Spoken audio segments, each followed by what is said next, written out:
and in our diplomacy. Sadly, the region, and thus the world's security and economic prosperity are increasingly at risk because of the growing threats from the Chinese Communist Party. Recently, there was a particularly dangerous incident between China and the Philippines, a U.S. treaty ally, near the second Thomas Shoal in the South China Sea. China's maritime militia continues to engage in reckless and dangerous actions to intimidate neighbors in ways that could easily spiral out of control. These kinds of scenarios are what keep observers and analysts of the Indo-Pacific security up at night. Taiwan just had another robust and vibrant election, and the strait between Taiwan and China remains perhaps the biggest flashpoint on Earth. It is absolutely critical that the policy community understand the why and the how of deterring any hostile Chinese action against the island. Today's lecturer is the perfect person to explain to us why Taiwan matters and the most critical steps the world must take right now to defend Taiwan. Matt Pottinger is former U.S. Deputy National Security Advisor and currently a Distinguished Visiting Fellow at the Hoover Institution and chairman of the China program at the Foundation for Defense of Democracies. Previously, he served as NSC's Senior Director for Asia, where he led the administration's work on the Indo-Pacific region, and in particular, its shift on China policy. Before his White House service, Matt spent the late 90s and early 2000s in China as a reporter for Reuters and for the Wall Street Journal. He then fought in Iraq and Afghanistan as a U.S. Marine during 3 combat deployments between 2007 and 2010. Following active duty, Matt ran Asia research at Davidson Kempner Capital Management, a multi-strategy investment fund in New York. After we hear Matt's keynote remarks, then we'll feature a fireside chat between he and Jeff Smith, Heritage Director of Asian Studies and a keen observer of the Indo-Pacific in his own right. They'll do a deeper dive on the themes of Matt's remarks and a sneak preview on thoughts on his new book, The Boiling Moat, Urgent Steps to Defend Taiwan. So ladies and gentlemen, please join me in welcoming to the stage Matt Pottinger.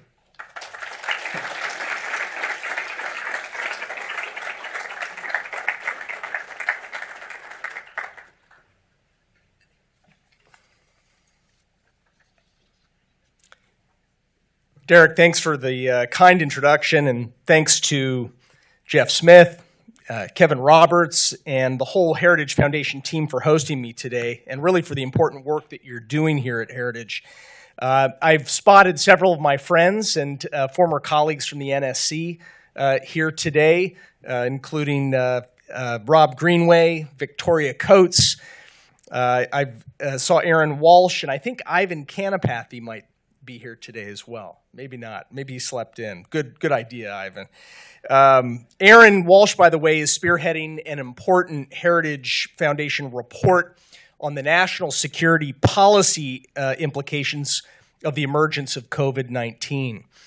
And John Ratcliffe is chairing that report, and I'm very proud to be a part of the commission. It's a bipartisan commission with Aaron and John that has produced that report, which should be published, I think, next week. So keep an eye out for that. It's going to make news. While preparing today's remarks, I read up a bit on the man that this lecture series honors, the late Lee Byung-chul, who went by B.C. Lee. B.C. Lee, of course, is best known for founding Samsung, the Korean conglomerate that holds such a critical position in the world's high-tech economy today. But what struck me was that he was able to build, in spite of the evidence that convulsed Korea across the span of the 20th century. He was able to build something pretty special. B.C. Lee was born in the year that Japan's colonial rule over Korea began in 1910. Lee lived through both world wars, the Korean War, the military coup d'etat and political assassinations that sometimes marked the post-war period until democracy ultimately prevailed in Korea, at least the southern half. And yet Lee and his company managed to survive and prosper. When Lee was around 40 years old, the Soviet dictator Joseph Stalin approved and sponsored North Korean soldiers invading South Korea. Stalin then backed Mao, as Mao sent Chinese soldiers into the war after the United States and South Korea and their allies pushed back the invasion. I wonder what B.C. Lee would make of the fact that today the Chinese dictator Xi Jinping approved and now sponsors Russian soldiers that are invading Europe, with North Korea providing not only massive quantities of artillery shells and ballistic missiles, but also combat units, soldiers, as we've just learned, to help try and conquer Ukraine. B.C. Lee might have thought to himself, here we go again. As with the Korean War, deterrence would have been a whole lot cheaper than the major war that it's now playing out in Ukrainian cities, territorial seas, and rural battlefields. And as with the Korean War, this war probably could have been deterred. For a while, most of the rest of the 20th century, in fact, deterrence was something that the United States got better at. The Cold War stayed cold, after all. And true, there were proxy wars and America's painful decade in Vietnam, but the United States was able to prevent armed conflicts between great powers and to contain the small wars before they could cascade into pan-regional conflagrations. Yet today, in the 2020s, the deterrence of aggressive dictators is looking like a long-lost art. Vladimir Putin, unfazed by Washington's threats of sanctions, assaulted the capital of Ukraine and plunged Europe into its most destructive conflict since World War II. Iran equipped Hamas to initiate a war with Israel, and once the war had started, mobilized several of its other terrorist proxy groups in Lebanon, Yemen, Syria, and Iraq to rocket Israel, attack commercial shipping in the Red Sea, target U.S. warships, and fatally strike a U.S. military unit in the Kingdom of Jordan. After the rampage by Hamas, Beijing intensified its long-standing campaign to impose military control over the West Philippine Sea.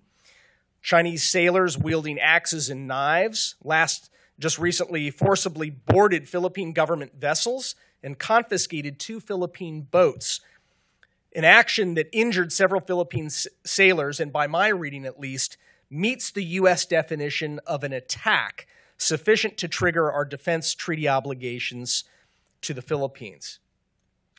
Venezuela's dictator, just weeks after Washington removed some of its sanctions on him, returned the favor by threatening to annex much of Venezuela's oil-rich neighbor, Guyana.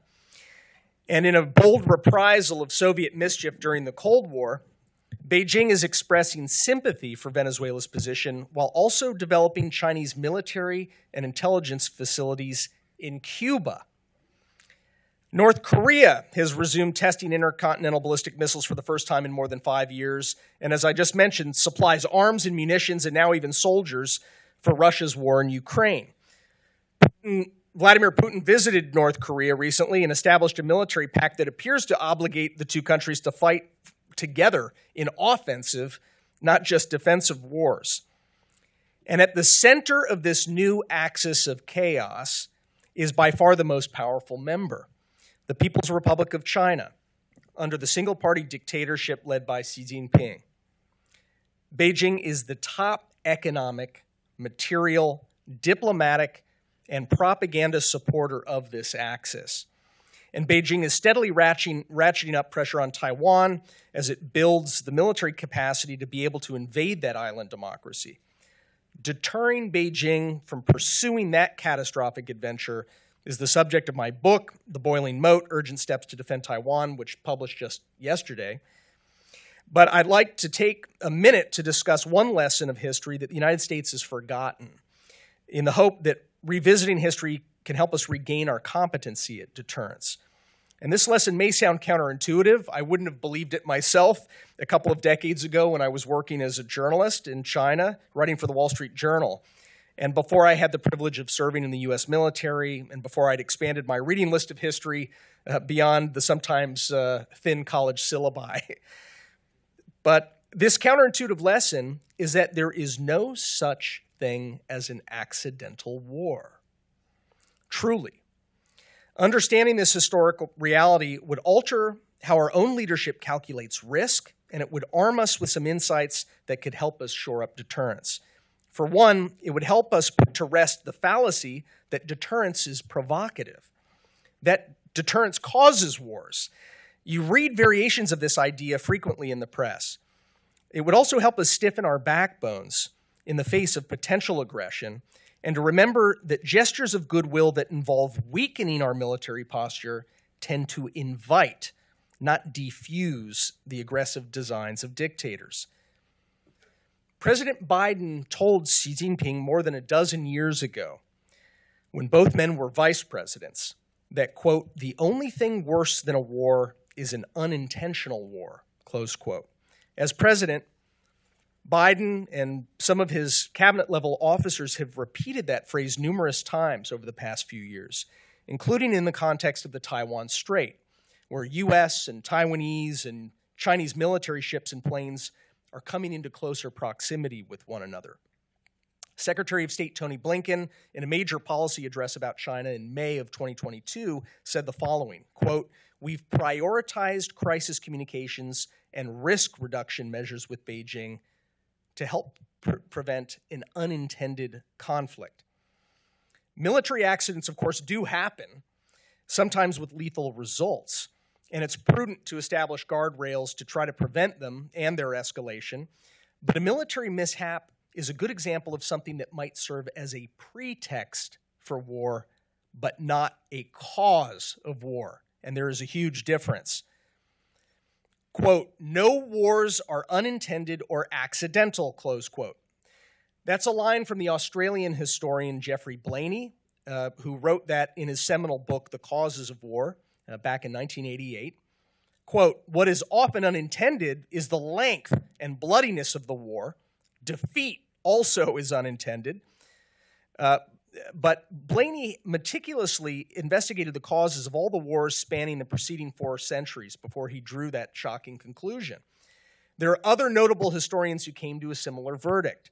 The late scholar and British parliamentarian Evan Luard conducted a detailed study of the wars from the 14th century to the 20th century. The American Enterprise Institute's defense scholar Corey Shackey, who wrote a useful essay on this topic last summer, points out that Luard, quote, "did not turn up a single case of accidental inception of a war." Michael Howard, the celebrated Oxford and Yale professor of military history, similarly found zero evidence for unintended wars. Quote, "If history shows any record of accidental wars, I have yet to find them," Howard wrote. Like President Biden, many diplomats and journalists assume that more hotlines and communication channels with Beijing are key to preventing a mishap from spiraling into war. And I have nothing against communication hotlines and communications. But what they fail to recognize is that if war follows a military mishap, it wouldn't be because of a misunderstanding. Quite the opposite. It would be because Beijing has made an intentional decision that the time is advantageous to fight a war that it has spent decades equipping and rehearsing for. Leaders start wars when they believe war will pay strategic dividends that couldn't be obtained through peaceful means, not because their anger got the better of them on a particular afternoon or because they couldn't find a working phone number for the White House. Beijing understands this better than Washington does, and it uses Washington's misapprehension to its advantage. In their first call after President Biden became president, Xi Jinping reportedly reintroduced the theme. Quote, "I remember during one of our conversations years ago, you told me your father once said, 'The only thing worse than conflict that one intends is a conflict one does not intend,'" Xi Jinping reportedly said. It's reasonable to bet that Xi Jinping made that remark with forked tongue, that it was with the aim of stoking, not empathizing with President Biden's anxiety. Washington's fixation on unintentional conflict and hotlines may have emboldened Beijing to undertake more aggressive behavior, such as increasing its tempo of dangerously close intercepts of U.S. ships and planes in the South China Sea and in the Taiwan Strait. In orchestrating these close encounters, Beijing has a psychological advantage over Washington. It knows that accidents don't really lead to wars. The only references that I could find to accidental war in Chinese state media were commentaries noting how transfixed Washington is by the concept. Beijing may calculate that even a mid-air or at-sea collision with U.S. military entails limited downside risk and appreciable upside potential, since it might persuade Washington, ever fearful of the mythic accidental war, to reduce its military patrols in the Western Pacific. There are a few other lessons of history that might sound counterintuitive, and I'd be happy to discuss them with Jeff when we start our conversation here in just a second. They include that overweening optimism about war is one of the key indicators that war is approaching. Another is that an equal balance of power between rivals is stabilizing. That's also a myth. It's actually quite the opposite.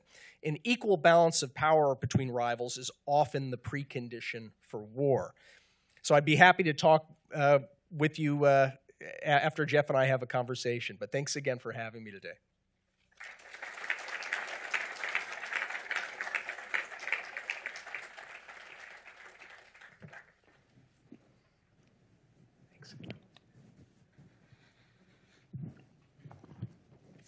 Well, thanks for those fantastic remarks, and congratulations on the publication of your book. It's a huge accomplishment. Thank you. Always a big accomplishment. I think this book in particular is going to make a big contribution to our understanding of the topic. And frankly, I want to dive right in, but I want to set the mood a little bit first. Sure. You probably would think with his book being published yesterday that we planned the timing of Matt speaking at the BC Lee lecture to promote his book. That's actually not the case. I reached out to Matt before we knew his book would be published this week because I thought he would be a great candidate for this lecture, period. The reason for that is many people in Washington are now talking a very good game on China, and that is a positive development. I think there's a more realistic assessment of China in Washington these days. The number of people that have actually done something about the China threat from a position of power inside government is a much smaller group of people, and Matt is among them. When Matt came into government, we were in a sad state of affairs. We were drunk on engagement. We were asleep at the wheel. You can pick whichever metaphor you like. The point is, our relationship with China was imbalanced and in a bad place, in my perspective. We had been thinking in terms of engagement for decades, and we were blinded by this theory that greater economic and political engagement with China would moderate its external behavior and make it more free at home. That's not the case. But in 2015, 2016, 2017, that wasn't widely accepted yet. China wants to have Huawei come and build our digital infrastructure. Well, sure, why not? Free trade, right? China wants to build outposts on dozens of U.S. college campuses and call them Confucius Institutes. Yeah, sure, that seems like a good idea. There's a shady lab in Wuhan doing risky research on coronaviruses with no security. Let's give them $50 million and see what happens. This was the state of play for too long. And Matt and others in the Trump administration on this team said enough is enough. And they rebalanced our relationship with China in ways that were long overdue and necessary. They expanded our conception of competition beyond the military arena and recognized that this is as much an economic and technology competition as it is a military competition. They put Taiwan and deterrence in the Taiwan Strait at the center of our Indo-Pacific policy. They launched a global campaign against Huawei, not only to get them outside of the United States 5G network, but to warn our partners and allies about the risks of doing business. And on the alliance front, they made several important moves, including reviving the Quad and embracing the free and open Indo-Pacific concept, strengthening the alliance with Japan, and basically setting us on a much more positive trajectory in the Indo-Pacific. So for all of that, Matt, thank you. It was long overdue, necessary, And frankly, it's probably a testament to how wise many of these policies were that even the Biden administration came in and said, this just makes too much sense. We're not reversing course.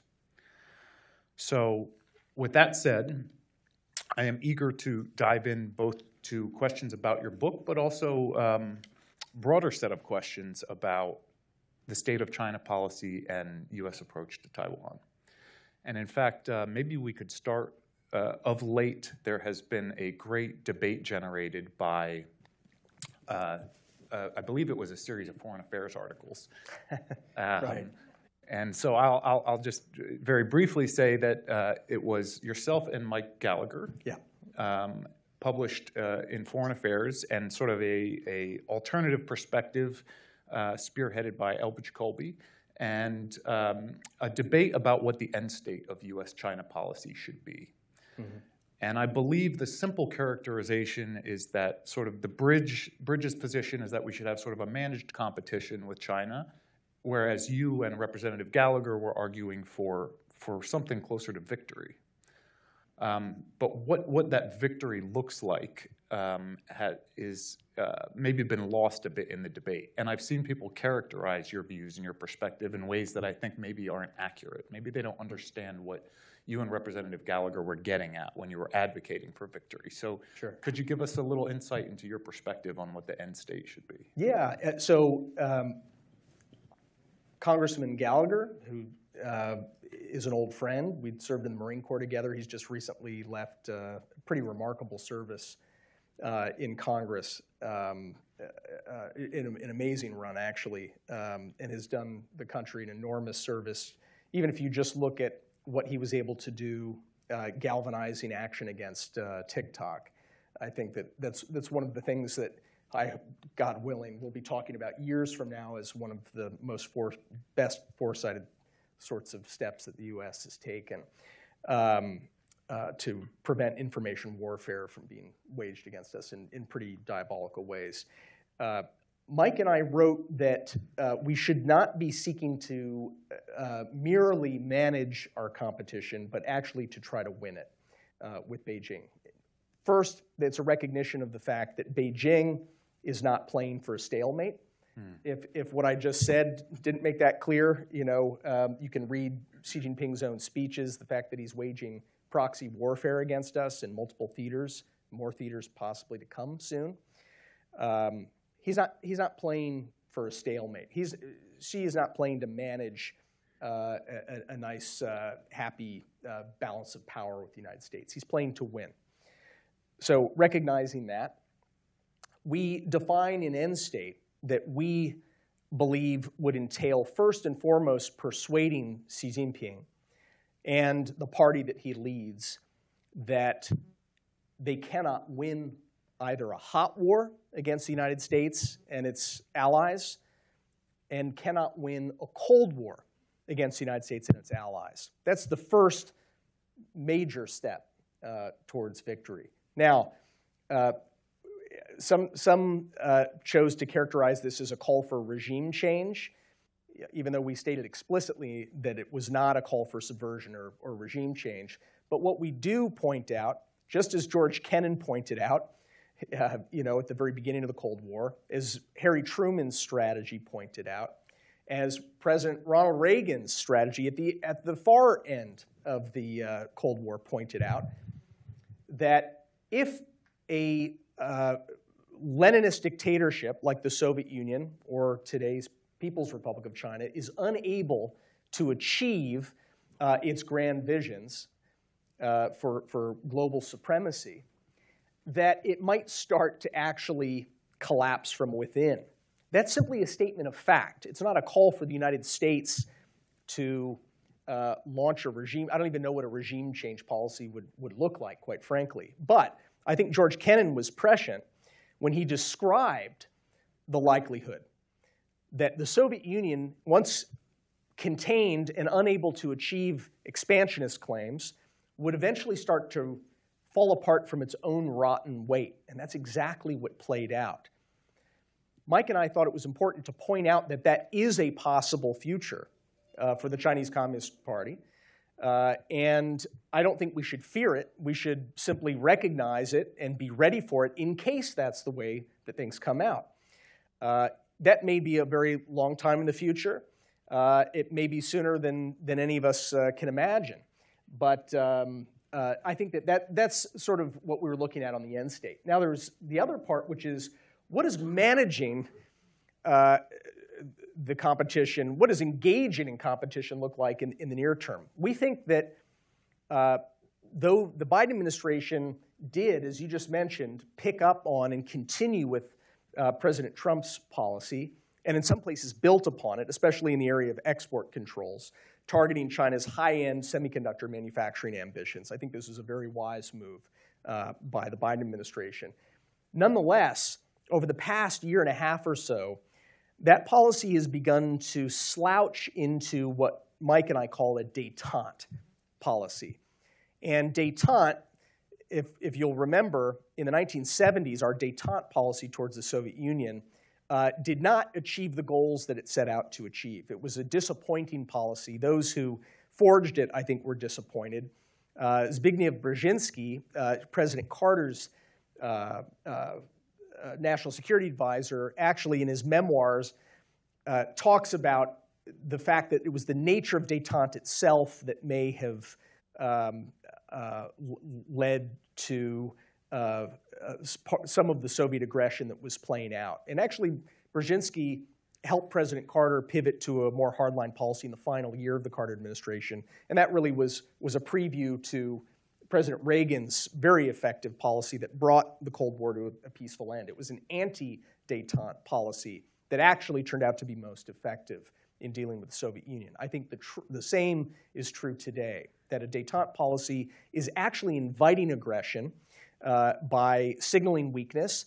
It also is failing to deprive the Chinese Communist Party of many of the sources of its confidence and economic strength that is feeding its increasingly aggressive ambitions. In short, the China policy, even of the Trump era, which was, I think, fine for that time, it was a very important shift that President Trump led, it's now out of date in light of the fact that Beijing is leading proxy wars against us and our allies in multiple theaters. Well, very well said. My colleague Brian Burek calls it zombie engagement. This idea that just keeps resurfacing from the dead. Mike Gallagher uses that phrase as well. Okay. It's a good phrase. Yeah, and I think it's based on the idea that if we should halt our competitive actions in order to continue the dialogues, viewing dialogue itself as an end state. Yeah. And that's been one of our sources of frustration with the Biden administration as well, is they seem to start off on the right foot, but very quickly fell back into this trap. Well, what are the fruits of the Biden administration's reinvigorated intensive diplomacy, as they call it? What are the fruits of that? The Biden administration points to the Chinese military, which had suspended talks with us, not for the first time, is now talking to our military a little bit. Great. Okay. Second, they've said that this is going to lead to new cooperation, effective cooperation, stemming the flow of chemical death into our cities and communities in the form of fentanyl. I know that the Heritage Foundation is doing some important work right now on the fentanyl trade, and I'd also point you to the House Select Committee on China's recent report that points out that not only is China and its state-owned enterprises the main provider of the precursor chemicals that are turned into illegal fentanyl on our streets, but the Chinese government is heavily subsidizing that work. They're providing state subsidies for this form of chemical warfare against the United States. So I'm not seeing, in fact, the Washington Post had a recent report showing that even after President Biden had his meeting in San Francisco last fall with Xi Jinping, where they talked about fentanyl cooperation, it's business as usual for these companies that are dealing death into our communities, killing upwards of 80,000 Americans a year, to say nothing of all the people who are alive but hooked on this stuff. The third thing they point to is cooperation on AI, and I actually agree with the Biden administration's view that artificial intelligence, we need to try to have a conversation with our adversaries about limits to the introduction of AI into things like nuclear weapons command and control systems, so that we don't end up with an actual, not just a theoretical accidental war. My impression is that those talks are not being taken seriously by the Chinese side. They sent a couple of foreign ministry mid-level officials to the first round of talks, didn't have anyone prepared to talk seriously about our concerns. And in fact, what the Chinese side was asking for was, we really want to just engage with American private businesses that are doing cutting-edge AI. So private businesses, beware, don't engage in so-called track 2 dialogues with the Chinese Communist Party on AI, particularly when they're not engaging the US on the laudable goal of trying to limit AI's introduction into weapons of mass destruction. So I don't think there's much to commend this managing competition policy. It has not yielded much of anything at all that's helpful to the United States. Thank you for saying that, and thank you for mentioning the fentanyl problem. That's been particularly grating. As Matt mentioned, everyone here should be infuriated by the fact that 80,000 Americans a year are dying, and that the Chinese government is incentivizing the export of fentanyl precursor chemicals. Remember, this was written in 1998. You had two People's Liberation Army, I think they were colonels, who wrote a very influential book in China called Unrestricted Warfare. And they called for waging warfare short of dropping bombs on the United States, but pursuing legal warfare, information warfare, including what they call public discourse warfare, waging psychological warfare, and one of the others was drugs, illicit drug trade. And fast forward 25 years, here we are. Yeah. So there's so many fronts that have opened up now in this rivalry with China.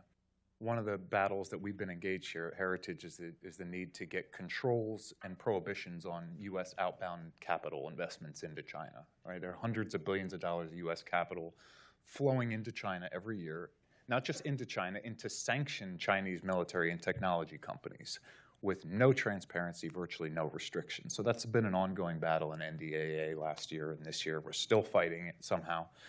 I want to know what you think about the importance of that, but also broaden it out. There are so many fronts, and we have to prioritize. Where should we be focusing our energy? Let's say we get another crack at a new administration, a new attempt to reset China policy. You've got export controls, CFIUS reform, outbound, education, drugs. What are the top 3 priorities for you? Well, look, a lot of the debate about prioritization ends up devolving just into discussion about geography. What geography matters more? I think we should not be looking at it in that sort of horizontal way, but vertically. We should be, first and foremost, prioritizing deterrence. And it's going to be a lot cheaper for us to deter in multiple theaters simultaneously than to deter really well in one theater, but accept major military defeats in other areas, because it's the same enemy. What I was talking about at the beginning, Xi Jinping has made a deliberate decision to materially support. In fact, in the words of our Secretary of State, Tony Blinken, who was in Beijing in April, he said, Beijing is overwhelmingly the #1 supporter of Russia's war in Europe, and he even said that it may have actually changed the course of that war, that Secretary Blinken has doubts about whether Russia would have been able to sustain that war but for the material support to the military war machine from Beijing. So first and foremost, prioritize deterrence. And I think we've psyched ourselves out. There's this fatalism that has creeped into the dialogue. Partly this idea that, geez, what can we do? It's, Russia's a big country. China's a big country. Think about it this way. The United States, together with our allies, our treaty allies, other democracies, whether it's the NATO allies in Canada or we're talking about Japan and South Korea and the Philippines and Australia, combined, those democracies that are allied treaty partners of the United States, are a $60 trillion economy each year. $60 trillion. Russia's a $2 trillion economy. $2 trillion. Are you kidding me? If you add Beijing and the other axis of chaos members like Iran, you add North Korea, throw in Venezuela, throw in Cuba for fun, you're looking at still about 1/3. All of those combined are about 1/3 of the $60 trillion democratic alliance. I think we can dig a little deeper, okay? If we're spending almost $5 trillion in new spending, as the Biden administration has spent on stuff that has nothing to do with our defense, I think we can dig a little deeper to add on to our $800 billion defense budget. By the way, our defense budget, I did a back of the envelope. It's about equal to the combined military spending now of Russia, China, Iran, North Korea, those four. If you accept the American Enterprise Institute, sorry, I've mentioned them twice now at Heritage, but if you look at the AEI's report recently about what China's really spending on its military, somewhere around $700 billion, and then you add what Russia's doing, it's about equal to what the United States spends. Why are we not accepting the idea that we have a massive asymmetric advantage in our ability to spend more as an alliance, not just the United States, but as allies, to blunt this war machine that's being inflicted on Europeans, on Israelis, soon perhaps in Latin America and Venezuela, against Guyana, against the Philippines, against Taiwan. Mm-hmm. I'm glad you mentioned the Philippines because I think I have time for one more question, and that was my question. Very disturbed by recent developments in the South China Sea, particularly around Second Thomas Shoal. The Chinese are getting increasingly aggressive and belligerent toward a U.S. treaty ally. What would be your prescription for resolving the dispute there? Have you considered the possibility of sort of joint U.S. resupply missions with the Philippines to Second Thomas Shoal? What do we need to do? I certainly think we should be ready to do that. I hope we're ready to do that, sort of a Berlin airlift to keep those Marines, those Philippine Marines on Second Thomas Shoal and on some of these other islets supplied. But I think we also need to be thinking about asymmetric, parallel costs that need to be. What costs have we put on Beijing for its actions? Beijing has made a mockery of international law and traditional laws of the sea. Even though they're a signatory to some of these treaties, they have ignored court rulings that found that Beijing's in the wrong around Second Thomas Shoal. What costs have been imposed on Beijing for that? I think there need to be military costs. It might mean that we are working together with the Philippines to put far more capability in place on the Philippines to threaten the Chinese Navy in any contingency, not just one against the Philippines, but against the Philippines' neighbors like Taiwan. It might mean a lot more in the way of economic measures. But right now, Beijing sees that it can do this with impunity. And why is Beijing targeting this little islet to begin with? It's mainly about trying to discredit the United States. It's a dress rehearsal for Taiwan. They're doing it on a little tiny model of Taiwan, which is this little islet called Second Thomas Shoal that doesn't make most of the world's advanced semiconductors, that is not, by itself a major geostrategically important spot. But what they're doing is trying to demonstrate that they can blockade, create a sense of futility, and discredit the idea that the United States is going to help not only the Philippines, but by extension Taiwan. After all, the Philippines is a mutual defense treaty ally of the United States. We don't have a formal alliance with Taiwan. So if Beijing can basically demonstrate that we're feckless over this little rock in the West Philippine Sea, it sends a pretty dire message about Taiwan's situation. So I think, as I said in my opening remarks, Beijing has already attacked to such a degree that it should trigger our mutual defense treaty response. If President Marcos and in discussion with President Biden decide that would be the best course. I'm not saying that means we go to war. I'm saying we need to acknowledge that that's what's happening and start imposing much more serious costs. They don't have to be ship-to-ship types of things that we do. It can be things that actually take advantage of Beijing's vulnerabilities. Thanks, Matt. We have some time for audience questions. We've got one right here. Prashant Jha of the Hindustan Times. I have a question on India. If we could go back to your time in office, could you give us a flavor of how you saw the India relationship? Because you were in office when India and China had this direct face-off in Eastern Ladakh, and US played a supportive role. Could you then give us a sense of how you assess the Biden administration's approach to India? And finally, how the next administration should deepen the relationship with India and what your expectations from India? Sure. Well, look, I think that Jeff mentioned that during the Trump administration, we reinvigorated the Quad.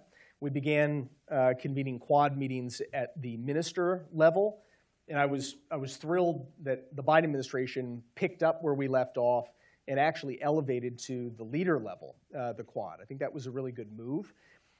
We, I think, had a pretty good working relationship over the course of the Trump administration with India, including at the leader level. President Trump and Prime Minister Modi would, got on quite famously up in Gujarat at this giant, and then down in Texas, they were in stadiums filled with people from both of our countries. So I think there's a really good foundation to build on. I think President Biden and his team have done pretty well on this score. If you go back to the summer of 2020, remember this is the COVID summer. That's when Chinese troops attacked India. They, similar to what's going on with the Philippines right now, they kept their weapons behind, their firearms, but picked up axes and knives and barbed wire wrapped, pieces of steel and bludgeoned to death Indian soldiers, and some of those Chinese soldiers died in the melee. So what Beijing's trying to do is keep pushing the envelope without creating the perception that it's war, simply because they're using medieval and barbaric tactics as opposed to advanced firearms. So we worked closely with India to provide some indirect support to help India shore up its border and defend its sovereignty. Look, I think that there's, whether President Biden or President Trump is reelected for a second term, I think we should be a lot more ambitious about the U.S.-India relationship in a second term. I think we need to get a lot more ambitious, but that's a longer discussion. Yeah. I'd agree, Matt. Back here. Give a second. Yeah, Japan is increasingly concerned about the aggressiveness of China around Taiwan in particular. And we keep seeing reports that the U.S. has, for the first time since '79, stationed troops on Taiwan. Can you confirm a little bit of that? And is that a good idea going forward? Who has troops on Taiwan? U.S. troops. We keep seeing reports that that U.S. has troops on Taiwan for the first time since 1979. And is that a good idea? And going forward, your thoughts on keeping U.S. military in Taiwan? Well, look, I don't know the details of exactly what U.S. troops rotate in and out to do training and so forth. What I would say is that we've been training Taiwan's military nonstop, even after the 1979 shift of recognition to the People's Republic of China. Taiwan's Air Force is trained in the United States all along. They've got some of their F-16s, and they go head-to-head in training with U.S. pilots.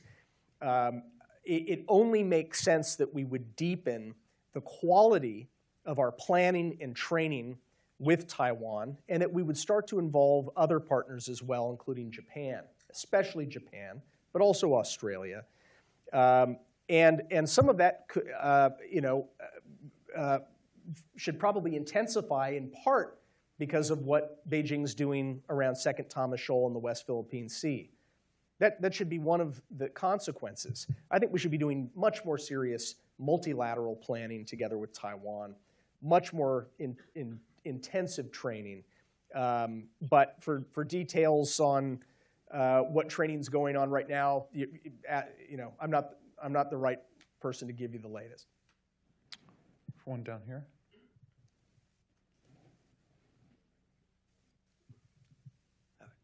Thank you. My name is Kevin. One of my questions I wanted to ask was, how can we get, since our support for Ukraine and Israel has seen a lot of backlash, people are angry about it. What if, how do we get the people support on, our aid to Taiwan if anything were to happen? Yeah. Well, look, I mean, we're dealing with tentacles of an octopus now, right? And so it doesn't make sense for us to say, well, let's ignore the tentacle that's grabbing a big chunk of Europe, or let's ignore the one that's now starting to squeeze the Philippines, and just focus on the tentacle that's starting to surround Taiwan. Okay, because it's the same frickin' octopus. Okay, this is an axis with Beijing at the center. That doesn't mean that Beijing launched all of these wars and conflicts, but it's definitely exploiting them to its advantage. It sees a strategic design in supporting the war like Tony Blinken described when he was in Beijing recently. So I would say to anyone that, this isn't the last one. The worse we do at deterrence, the weaker need we are about imposing costs on this kind of aggression, the more the aggression will intensify in the places where fighting is already happening, and the more it will spread to other theaters where we're not seeing fighting yet, but it's coming, okay? I mean, if we've learned anything, if you go back, think for a moment about, I think it was 2014, or was it 2013, that the United States drew a red line around Bashar al-Assad and said, if you use chemical weapons against your own people, in fact, it was 2013. It was August of 2013. If you use chemical weapons against your own people, we're going to take military action. Bashar al-Assad then went on to do his worst. You saw the images of children coughing up their lungs and dying, his own people, from chemical war. The United States decided not to enforce the red line that we'd drawn. It was exactly 6 months after that the war in Ukraine began, that Crimea played out, okay? Now, fast forward to Afghanistan and the US retreat in the summer of 2021. It was exactly 6 months after that Vladimir Putin launched the new phase of his 10-year war, the all-out effort to try to decapitate the capital. And hundreds of thousands of people have died since. Thousands are dying today. So there's a lesson in this, right? I mean, it's what I mean when I say deterrence is cheaper than war. And I don't think that we can say, well, we're going to deter some adversaries in some places, but not others, when in fact those adversaries are operating as an axis, increasingly well-coordinated axis. So well-coordinated that North Korea is sending troops to fight in Europe? Are you kidding me? So, Matt, maybe I could offer the next question with a little bit of gentle pushback. Because I agree with a lot of what you say, but let's assume for a moment that the theaters are connected. And we've got maybe a secondary theater in Europe that is connected in some way to China, and the primary theater in the Indo-Pacific. I think a source of frustration for a lot of people, including folks here at Heritage and even myself, is that it's easy to get resources for the secondary theater, but somehow the primary theater always comes in second. So we've got something happening in the secondary theater, and we can muster $150 billion for it. Mm-hmm. But the primary theater, the center of the conflict, the Taiwan Strait, we kick and scratch and claw for a decade, and we get $2 billion. Yeah. That's a huge source of frustration. For me too. Me too. So what I'm saying is enlarge the pie, and then give the Western Pacific a much bigger slice. We've been arguing for that. Mike Gallagher and I, in our foreign affairs piece that you mentioned, talked about a $20 million Indo-Pacific fund just to go help provide the Indo-Pacific commander with some of those unfunded requirements that he and his predecessor have delivered to the Pentagon. The Pentagon right now isn't even spending the money that it's being allocated by Congress. I don't want to get the figure wrong, but I think it's about $11 billion a year that isn't being allocated. That money alone would go a really long way in the Western Pacific to shoring up our defense. Again, remember, President Biden net increase of U.S. spending by $4.6 trillion, not 1 cent of it for defense. Our defense budget is shrinking for 3 years in a row. In real terms, we have a shrinking defense budget. We have the smallest U.S. active duty military that we've had since the eve of World War II. I agree that we need to be a lot better about how we spend. We need to be more efficient. But let's start by facing the fact that we are in a major crisis, a 1930s-style crisis, and we're making decisions that we don't need to be making about a small amount of resources when we can increase that amount of resources. I think we have time for one more, and I feel bad because I called on him earlier and we gave the mic to someone else. Don't worry, you're doing a good job. No, thank you. Christian Forstner, Hans-Seidel Foundation, which is a conservative think tank in Munich. If you present, Matt, your strategic objectives, managed competition or victory to European allies, what would you expect? I expect they would opt for managed competition, but not for victory. Sure. So what role for the transatlantic partnership you see in the Indo-Pacific U.S.-China relationship? Yeah.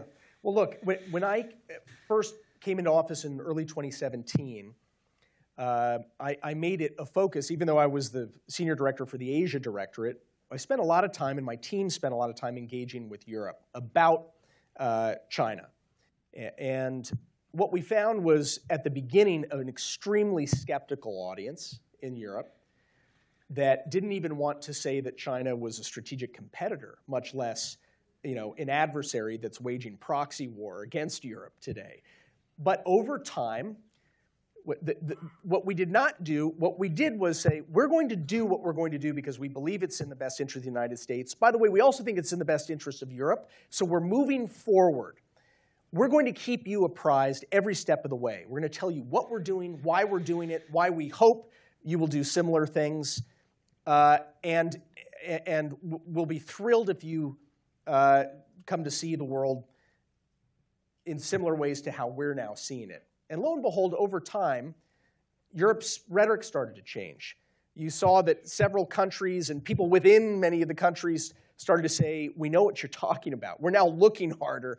We're seeing that Beijing is conducting United Front influence operations against our universities, or to steal our intellectual property, or to intimidate citizens of German citizens who, whether they're ethnic Chinese or not, in your own society. And lo and behold, eventually, I think Europe began to move in a similar direction. Europe's going to do things its way. Europe is run by Europe. It's not for the United States to dictate. But what I don't think the answer is for the United States to say, well, because Europe is not fully on board yet with the problems we're seeing, the United States is going to wait. We're going to hold back, and we're actually going to water down our rhetoric. We're going to water down our steps so that we're all in lockstep. That's not leadership. That's the opposite of leadership. And it's more likely that you're going to end up with nothing really happening very quickly. But look at Europe's rhetoric and actions today. Look, Ursula von der Leyen, who made that very important speech a year ago that was followed up with what she called de-risking. I welcome it. It's great. Personally, I prefer stronger language. I think the United States should use stronger language. But I commend her for having the courage to at least start imposing some costs through the form of tariffs and other things against Beijing's malign strategy. Beijing wants to render Europe in chaos, and it wants the United States to eventually be irrelevant. So if you look at For example, that series of books that Ian Easton, who's a scholar here in town, discovered, these are National Defense University textbooks for China's generals. These are top party members, Chinese Communist Party members who are also military top brass. It's the Xi Jinping Thought series of textbooks. And one of the passages in those textbooks says, this is a 2018 passage. It says, America's growing weaker, Russia's growing more aggressive, Europe will be in chaos, and this is going to be great for China. In short, that's the paraphrase, right? It said that these are preconditions, in essence, for China's rise. And so what's following since then is the strategy we're seeing play out right now. Beijing is trying to shatter Europe, shatter it into a bunch of little pieces of crystal. Yeah. Thanks. Wow. Excellent. Everybody, join me in a round of applause for Matt. Go out. I don't know if I'm allowed to say this. Go out, buy his book. Read his backstory. Fascinating journey from Wall Street Journal reporter in Asia to serving combat tours in Iraq and Say one thing about it. But the book, which I co-wrote and am the editor of, is really a military discussion. It's not an economic war, deterrence strategy. It's not a diplomatic strategy. But what we argue, my co-authors and I, is that in the absence of credible military hard power, none of those other elements of our power are going to work effectively. So anyway, I welcome your critiques and disagreements and all the rest. So thanks for coming. Yeah. Thanks. Thank you all.